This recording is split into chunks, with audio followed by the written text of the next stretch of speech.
మరి ఈరోజు గుర్రం విశాఖయ్య గారు గౌరవనీయులు రెవరెండ్ కీర్తి చేసిన గుర్రం విశాఖయ్య గారి మరి 45వ వర్ధంతి సంస్మరణ సభకు వచ్చిన మీకు అందరికీ ప్రభువైన యేసుక్రీస్తు నామములో మరి ఒకసారి వందనాలు తెలియజేసుకుంటున్నాను.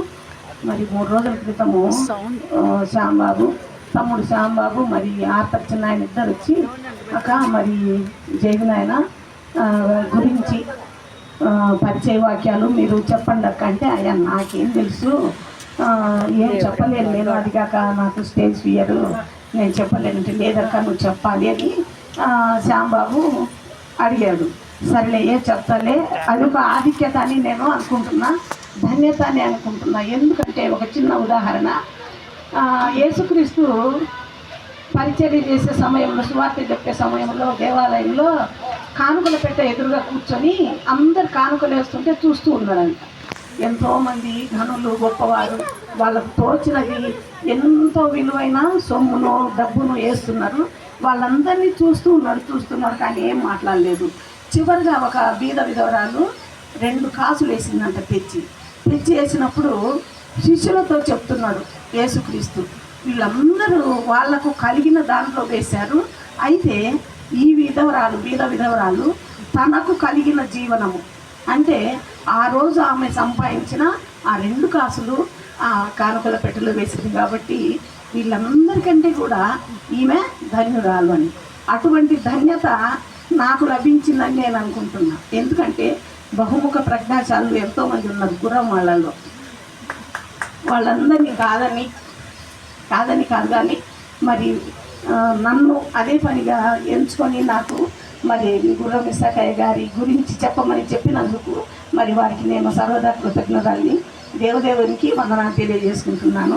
మరి దానికంటే ముందుగా అసలు నేనెందుకు చదవాలి, అసలు నేనే ఎందుకు అన్న విషయానికి వస్తే, మరి గుర్రం విశాఖయ్య గారి పెద్ద కూతురి కొడుకు దారివేముల ఎడ్వర్డ్ ప్రేమ్ కుమార్ గారు 1980వ సంవత్సరంలో నన్ను వివాహం ఆడారు. తర్వాత మేము ఇక్కడికి వచ్చిన తర్వాత ఆయనకు చిన్నాయనలు, చిన్నమ్మలు, మేనత్తలు వీళ్ళందరూ ఉన్నారు, కానీ ఆయనకు ఇల్లు లేదు. ఎందుకంటే వాళ్ళ దగ్గర పెరిగాడు, తల్లిదండ్రులు లేడు కాబట్టి. అయితే గుర్రం విశాఖయ్య గారు తన తాతగా ఆయన ఎంతో గొప్ప మనసు చేసుకొని తనకున్న ఇక్కడ కొట్టం ఉంది, ఆ కొట్టాన్ని పార్టీషన్ వేసి, అంటే తడికతో పార్టీషన్ సగం చేసి ఆ సగము వాళ్ళిద్దరు చేసిన ఆయన నాయనమ్మ ఉంటూ ఆ పక్కన చిన్న ఆ పార్టీషన్ చేసి నాకు మా వారికి ఇచ్చారు. అది ఆయన గొప్ప మనసుకు తార్కాణం. అయితే ఎక్కువ రోజులు మేము కలిసి ఉండాలంటే జయనాయన వాళ్ళు మేము, ఎందుకంటే నేను అప్పుడే కొత్తగా పెళ్ళి వచ్చాను. జయనాయన వాళ్ళు ఎన్నో ఊర్లకు పాసలుగా వెళ్ళేవాళ్ళు, అది నాకు తెలియదు, కొత్తగా వచ్చా కాబట్టి. శనివారం మధ్యాహ్నం వెళ్ళేవాళ్ళు, ఆదివారం ఉండేవాళ్ళు, సోమవారము సాయంత్రం అట్లా వచ్చేవాళ్ళు అన్నమాట. సరే వాళ్ళు ఇంటికి రావడం, నేను మళ్ళీ పుట్టింటికి పోవడం, ఈ రకంగా జరిగేది. అయితే మధ్యలో ఎప్పుడైనా జైనాయన నన్ను కలిసినప్పుడు ఏమంటాడంటే, అమ్మ నువ్వు ఎంతవరకు చదువుకున్నావురా? నేను ఇంతవరకు చదివిన జైనాయన, ఏదిరా కొంచెం ఈ వాక్యము రాసి చూపించమ్మా నాకు అన్నాడు. సరే వాక్యం రాసి చూపించిన తర్వాత రైటింగ్ బాగుందిరా, స్పష్టంగా ఉంది, తప్పులు లేవు, కాబట్టి నేను నీకు కొన్ని వాక్యాలు చెప్తామ్మా, నువ్వు రాయగలవా అన్నాడు. సరే జైనాయన రాస్తాను అన్నా, కానీ అది మా ఇద్దరికి సమయం కుదరలే. ఎందుకంటే నేను కాన్పుకి వెళ్ళవలసి వచ్చింది. 81 ఏప్రిల్ 18న పాపు పుట్టింది నాకు. జూలై 10వ తేదీన నేను ఇక్కడికి వచ్చా.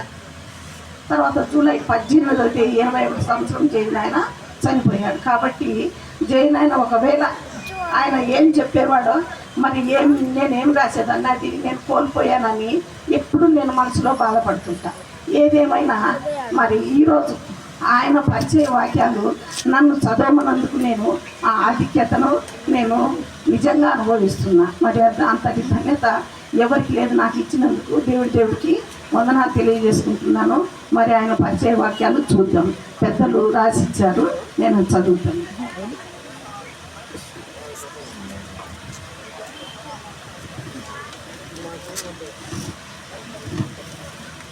కీర్తనలు 112:6 ప్రకారము నీతిమంతులు నిత్యము జ్ఞాపకములో నుందురు అన్న వాక్యానుసారంగా దైవ సేవకులు కీర్తి చేసిన రెవరెండ్ గుర్రం ఇస్సాకు గారిని స్మరిస్తూ 122వ జయంతిని మరియు 45వ జ్ఞాపకార్థ దినమున ప్రభు అయిన యేసుక్రీస్తును స్తుతించుచున్నాము.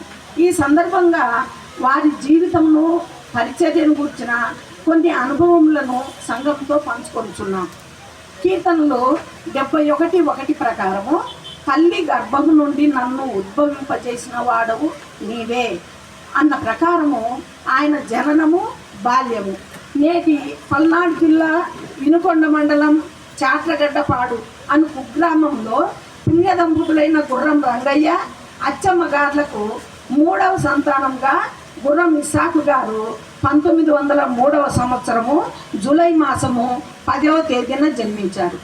ఈ నెలలోనే 10వ తేదీ జన్మించారు. వారు జన్మించి నేటికి 122 సంవత్సరములైనవి. గుర్రం వంశమునకు వన్నె తెచ్చిన కవి కోకిల గుర్రం జాషువా గారి తండ్రి గారు గుర్రం రంగయ్య గారికి స్వయాన సోదరుడు. వినుకొండ ప్రాంతంలో ఉన్న క్రైస్తవ మిషనరీ దొరల మధ్య గుర్రం రంగయ్య గారు తోటమాలిగా నమ్మకంగా పనిచేసేవారు. వీరి కుటుంబము క్రీస్తునందు విశ్వాసంలో బలపడినది. మిషనరీలు మార్కాపురం ఫీల్డ్ నందు పరిచర్య చేయుటకు బయలుదేరిన సందర్భంలో గుర్రం రంగయ్య గారి కుటుంబాన్ని కూడా తమతో తీసుకొచ్చారు. కనుక గుర్రం రంగయ్య గారి కుటుంబం మార్కాపురంలో స్థిరపడింది. గుర్రం ఇస్సాకు గారి బాల్యము విద్యాభ్యాసము మార్కాపురంలోనే జరిగింది. వారు బాల్యం నుండి క్రీస్తులో భయభక్తులతో పెరిగినవారు. అపోస్తల కార్యము 26వ అధ్యాయము 18వ వచనం ప్రకారము సేవా పిలుపు నిన్ను పరిచారకునిగాను సాక్షినిగాను నియమించుటకై కనబడి ఉన్నాను అని చెప్పిన ప్రకారము గుర్రం ఇస్సాకు గారు టీచర్గా ట్రైనింగ్ పూర్తి చేసి అధ్యాపక వృత్తిలో ప్రవేశించారు. మంచి ప్రార్థనాపరునిగా అధ్యాపకునిగా జీవితాన్ని గడిపారు. దేవుని సేవ నిమిత్తం వారి పట్ల దేవుని ప్రణాళిక మరొక విధంగా ఉంది. ఒక దినమున ప్రభు దర్శనమును చూశారు. ప్రభువు తన పరిచర్య చేయమని మాట్లాడిన ప్రభు స్వరము విన్నారు. ప్రభు దర్శనమునకు విధేయుడైన గుర్రం ఇస్సాకు గారు వెంటనే అధ్యాపక వృత్తికి రాజీనామా చేశారు. రామాయపట్నంలో ఉన్న బైబుల్ సెమినారీలో ప్రవేశించి వేదాంత విద్యను పూర్తి చేశారు. దొరల ద్వారా దైవ సేవకుల ద్వారా అభిషేకం పొందుకొని క్రీస్తు పరిచర్యకు సంసిద్ధులైనారు.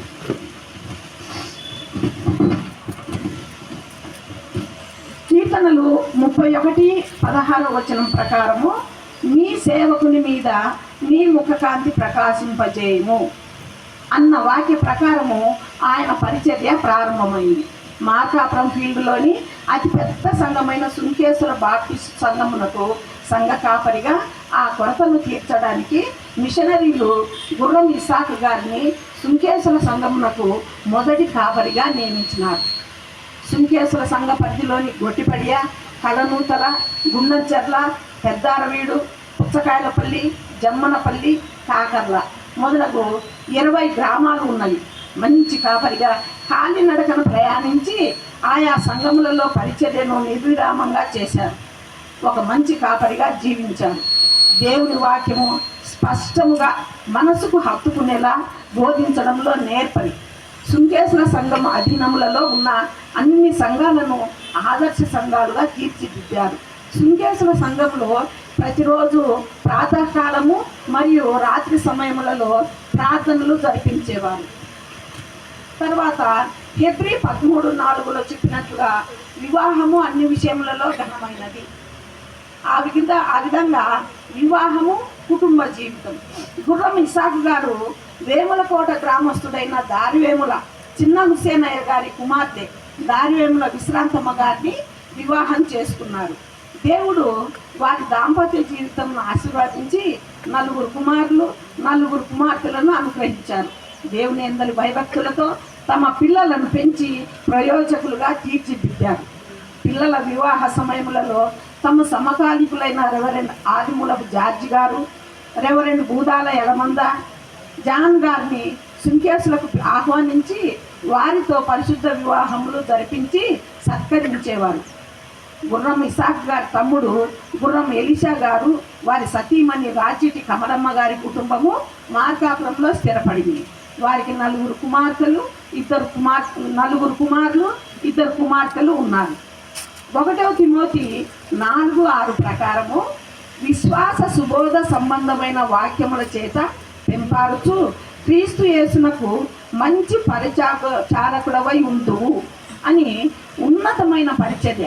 గుర్రం ఇసాక్ గారు సుంకేసుల సంఘంలో పరిచర్య చేస్తూ మార్కాపురం బాప్టిస్టు ఫీల్డ్నకు కరెస్పాండెంట్గా పనిచేశారు. కొంతకాలము రామాయపట్నం సెమినరీ విద్యార్థులకు బైబుల్ పాఠములు బోధించారు. Baptist field general body council నందు జరుగు ప్రతి వార్షిక సమావేశంలో ప్రధాన ప్రసంగికుడుగా దైవ సందేశం ప్రకటించేవారు.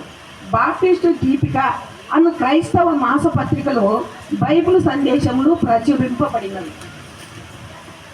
గుర్రం ఇసాక్ గారి పరిచర్యను గుర్తించి నాటి మిషనరీలు బాప్టిస్టు సంఘ నాయకులు పొల సమాజ ప్రసంగికుడు అను బిరుదులతో సత్కరించారు. సుంకేసుల సంఘము మరియు అనుబంధ సంఘములలో 5 దశాబ్దములు 50 సంవత్సరాలు నిర్విరామమైన సుదీర్ఘ పరిచర్యను చేశారు. 2 తిమోతి 4:6 ప్రకారము మహిమ ప్రవేశం, నేను వెడలిపోవు కాలము సమీపమై ఉన్నది. గుర్రం ఇసాక్ గారు వృద్ధాప్యంలో మార్కాపురం వచ్చారు. తెలుగు బాప్టిస్టు చర్చి సంఘ అధినేత రెవరెండ్ డాక్టర్ తాతపూడి పాల్ గారు గుర్రం ఇసాక్ గారిని తమ సంఘంలో సంఘ కాపరిగా ఉండమని కోరి ఉన్నారు. వారి కోరిక మేరకు తెలుగు బాప్టిస్టు చర్చికి సంఘ కాపరిగా 1977 సంవత్సరము ఏప్రిల్ మాసంన నియమింపబడ్డారు. 1981 సంవత్సరము జూలై వరకు అనగా 4 సంవత్సరంలో తన తుది శ్వాస విడుచు వరకు సంఘ పరిచర్యలో కొనసాగినారు. గుర్రం ఇసాక్ గారు తన మరణ సమయం ఆసన్నమైనదని గ్రహించి వారం రోజుల ముందుగా పరలోకపు పిలుపును కూర్చి కుటుంబంలో తెలియజేశారు. సుంకేసుల తదితర సంఘ విశ్వాసులను చూడాలని, వారితో మాట్లాడాలని, వచ్చిన వారికి భోజన సౌకర్యాలు ఏర్పాట్లు చేయమని కుటుంబంతో చెప్పినారు. అంతేకాక తన మరణ సమయం నందు ఆచార సంబంధమైన దినములను ఆచరించవద్దని తెలియజేశారు. సమాచారంలో అందుకున్న సుంకేసుల తదితర సంఘ విశ్వాసులు గుర్రం ఇసాక్ గారిని దర్శించారు. తన చివరి కోరిక నెరవేరినది. తాను చెప్పిన దినమైన 1981 సంవత్సరము జూలై మాసము 18వ తేదీన శుక్రవారం తెల్లవారుజామున 3 గంటలకు ప్రభువు పిలుపును అందుకొని పరలోకపు మహిమలో ప్రవేశించారు. 2 తిమోతి 4:5 ప్రకారము ముగింపు, నీ పరిచర్యను సంపూర్ణముగా జరిగించుము. దైవజనులు రెవరెండ్ గుర్రం ఇసాక్ గారి జీవిత కాలము 78 సంవత్సరములు. వారి పరిచర్య కాలము 54 సంవత్సరములు. తన పరిచర్యలో అనేకులను రక్షణ మార్గంలోనికి నడిపించారు. నీతి మార్గము అనుసరించి నడుచుకున్నట్లు ఎవ్వరు అనేకులను త్రిప్పుదురో వారు నక్షత్రముల వలె నిరంతరము ప్రకాశించెదరు అను దేవుని వాక్యం ప్రకారము దైవజనులు రెవరెండ్ గుర్రం ఇసాక్ గారు ధన్యజీవి. రెవరెండ్ గుర్రం ఇసాక్ గారి సంతానం కీర్తనలు 102:28 వచనంలో చెప్పినట్లు నీ సేవకుల కుమారులు నిలిచియుందురు, వారి సంతానము నీ సన్నిధిని స్థిరపరచబడును. గుర్రం ఇసాకు గారికి 4 కుమారులు 4 కుమార్తెలు, మొత్తం 8 సంతానము. వారి వివరములు: కుమారులు గుర్రం ఆశీర్వాదము, కోడలు దేవరత్నమ్మ; గుర్రం ఆనందము, దారివేముల కరుణమ్మ; గుర్రం ఆల్ఫ్రెడ్, దారివేముల విజయకుమారి; గుర్రం ఆర్థర్, కొమ్మూరి మిరియమ్మ. ఇద్దరు కొమ్ముల వాళ్ళను, 2 దారివేముల కోడలను చేసుకున్నారు. సరే, కుమార్తెలు గుర్రం కమలమ్మ, దారివేముల సామ్యేలు అల్లుడు; గుర్రం దీవెనమ్మ, కూచిక ప్రసాదరావు; గుర్రం లలితమ్మ, చల్లగాలి జేమ్స్. ఈ రకంగా గుర్రం ఇసాకు గారి సంతానంలో నేటికి జీవించి ఉన్నవారు. గుర్రం ఇసాకు గారి జ్యేష్ఠ పుత్రిక కీర్తిశేషులు గుర్రం కమలమ్మ, కీర్తిశేషులు దారివేముల సామ్యేల్ గారుల ఏకైక కుమారుడు శ్రీ దారివెంల ఎడ్వర్డ్ ప్రేమ్ కుమార్ గారు గుర్రం ఇసాకు గారి కుటుంబంలో మొదటి మనమడు, పెద్ద మనమడు మార్కాపురంలో స్థిరపడి ఉన్నారు. ఆయన మీకు అందరికీ తెలుసు. గుర్రం ఇసాకు గారి పెద్ద కోడలు శ్రీమతి కొమ్ముల దేవరత్నమ్మ, భర్త కీర్తి చేసులో గుర్రం ఆశీర్వాదం గారు బేస్తవారిపేటలో స్థిరపడి ఉన్నారు. గుర్రం ఇసాక్ గారి మూడవ కుమారుడు శ్రీ గుర్రం ఆల్ఫ్రెడ్ గారు వీరు విజయవాడలో స్థిరపడి ఉన్నారు. గుర్రం ఇసాక్ గారి చిన్న కుమారుడు శ్రీ గుర్రం ఆర్థర్ గారు వారి సతీమణి శ్రీమతి కొమ్ముల మిరియమ్మ గారు మార్కాపురంలో స్థిరపడి ఉన్నారు. వారు కూడా మీకు తెలుసు. ఈ రకంగా చేసిన ఆయన పరిచయ వాక్యాలు నాతో చదివించినందుకు మరొక మారు శ్యాంబాబు తమ్ముడికి వందనాలు తెలియజేసుకుంటున్నాను. అందుకే మహాత్ములను చూడడం అనేది ఒక ధన్యత. వారు నడిచిన మార్గంలో మనము నడవడము ఒక ధన్యత. అది కూడా లేదు అంటే ఆయన గురించి స్మరించుకోవడము ఒక ధన్యత. ఇటు ధన్యతలన్నీ మనకు దేవుడు అనుగ్రహించినాడు.